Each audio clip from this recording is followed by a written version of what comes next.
ఎన్ని క్వింటాల బియ్యం? 200 క్వింటాలు.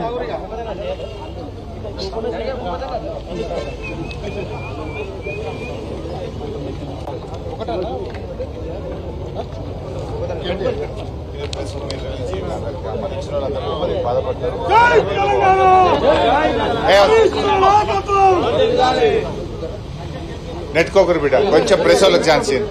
ప్రెస్ వాళ్ళకి ఛాన్స్ ఇవ్వండి. ప్రెస్ వాళ్ళకి ఛాన్స్ ఇవ్వండి. Right right right right right right. మళ్ళీ వాళ్ళని పెట్టుకొని మాట్లాడొచ్చా బాబు? అందరికీ బాబు ప్లీజ్. గిన్నె అయితే కష్టమే. ఓకే ఇవి తీరాబాయి మా మల్లికి పట్టుకుంటాడు. ఇచ్చేయి మల్లికి ఇచ్చేయి, మావిడ పట్టుకుంటాడు తిని వంతుకు. రైట్ మాట్లాడచ్చా? అరే నీ ఫోటో తర్వాత వాళ్ళని తీసుకొని.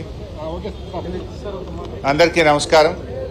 ముఖ్యంగా ఖమ్మం మహబూబాద్ జిల్లాలో తీవ్రమైనటువంటి నష్టం జరిగిన దరిమల సిద్దిపేట నియోజకవర్గం నుంచి ఆ ఖమ్మం మహబూబాద్ ప్రజల్ని ఆదుకోవడానికి మరి స్వచ్ఛందంగా మా పట్టణంలోని వ్యాపారవేత్తలు, స్వచ్ఛంద సంస్థలు, బీఆర్ఎస్ పార్టీ నాయకులు అందరం కలిసి ఉడతా భక్తిగా వారిని ఆదుకోవడానికి ఈరోజు కొన్ని వాహనాలను ఖమ్మంకు పంపిస్తా ఉన్నాం. మళ్ళీ రేపు ఎల్లుండి ఇంకా కొన్ని వాహనాలను తయారు చేసి మహబూబాబాద్ జిల్లాకు కూడా పంపించడం జరుగుతుంది. ముఖ్యంగా ఈరోజు ఒక 200 క్వింటాళ్ల సన్న బియ్యాన్ని, ఒక 2000 కిరాణా సామాన్ కిట్స్, ఒక 500 బ్లాంకెట్స్, ఒక 2000 బ్రెడ్ ప్యాకెట్స్, ఆలుగడ్డలు, ఉల్లిగడ్డలు తదితర సామాన్లన్నీ కూడా తయారు చేసి ఈరోజు ఖమ్మం జిల్లాకు పంపించడం జరుగుతూ ఉంది. ఈ విధంగా అందరూ కూడా ముందుకు రావాలని పిలుపునిస్తా ఉన్నాను. మానవ సేవయే మాధవ సేవ. కష్టాల్లో ఉన్న వాళ్ళని ఆదుకోవాల్సిన బాధ్యత సమాజంలో ప్రతి ఒక్కరి మీద కూడా ఉంటుంది.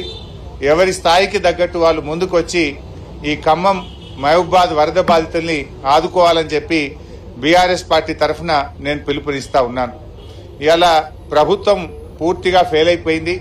వాస్తవానికి ప్రభుత్వం కొద్దిగా ముందస్తు జాగ్రత్తలు తీసుకుని ప్రాణ నష్టాన్ని, ఆస్తి నష్టాన్ని మరి నివారించే అవకాశం ఉండే.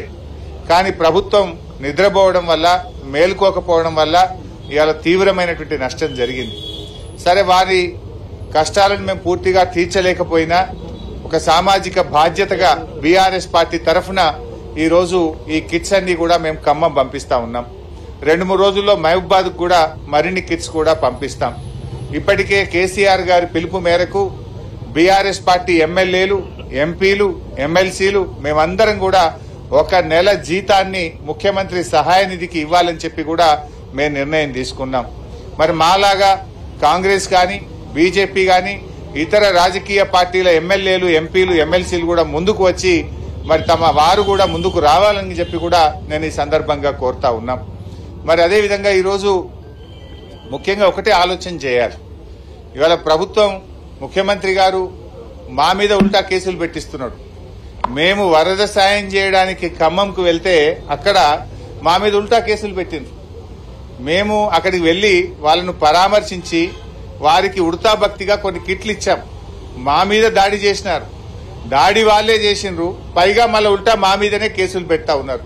అంటే ఈ ప్రభుత్వం పూర్తిగా దుర్మార్గంగా వ్యవహరిస్తా ఉంది. ఇది ప్రజాపాలన కాదు, రాక్షస పాలనగా మారింది. ప్రజాపాలనలో సాయం చేసే చేతులకు ఎవరైనా కేసులు పెడతారా? సాయం చేయడానికి వెళ్లిన మా మీదనే అక్రమంగా కేసులు బనాయించి ఉల్టా ఈరోజు ప్రభుత్వం మమ్మల్ని ఇబ్బంది పెట్టే ప్రయత్నం చేస్తుంది. సరే, మీ కేసులకు మేము భయపడేది లేదు. అంతిమంగా ధర్మం, న్యాయం గెలుస్తుంది. ఖమ్మంలో దాడి చేసింది ఎవరు? నువ్వు కేసులు పెట్టింది ఎవరి మీద? దాడి చేసేది నువ్వే, ఉల్టా మా మీద కేసులు పెట్టేది నువ్వే. అంటే అధికారం ఉందని చెప్పి నీ ఇష్టారాజ్యంగా వ్యవహరిస్తా ఉన్నావు. ఇది మంచిది కాదు. దయచేసి ఇటువంటి మానుకోండి. ప్రజలు నవ్వుకుంటున్నారు. నిన్న మహిళలు కూడా అక్కడ తిట్టినారు. వాళ్ళు సాయం చేయడానికి వస్తే వాళ్ళను ఎందుకు ఇబ్బంది పెడుతున్నారని చెప్పి అక్కడ వరద బాధిత ప్రజలు మహిళలు వాళ్ళని దుమ్మెత్తిపోసిండ్రు. అయినా ఇంకా మీకు సిగ్గు రాలేదు, ఉల్టా ఇంకా మా మీద కేసులు పెట్టే ప్రయత్నం చేస్తున్నారు. ఇది అత్యంత హేయమైనటువంటిది. ముఖ్యమంత్రి గారు, ఏమైనా నీకు నీతి నిజాయితీ ఉంటే, నీకు పద్ధతి ఉంటే, నీది నిజంగా ప్రజాపాలన అయితే ఒకసారి రివ్యూ చేసి ఆ పిచ్చి ప్రయత్నాలు మానుకోండి, ఆ కేసులు ఉపసంహరించుకోండి. నువ్వు నీ తాటాకు చెప్పులకేం భయపడం. ఇది పైనుంచి మీరు ప్రేరేపించి మా మీద దాడి చేపించినారు.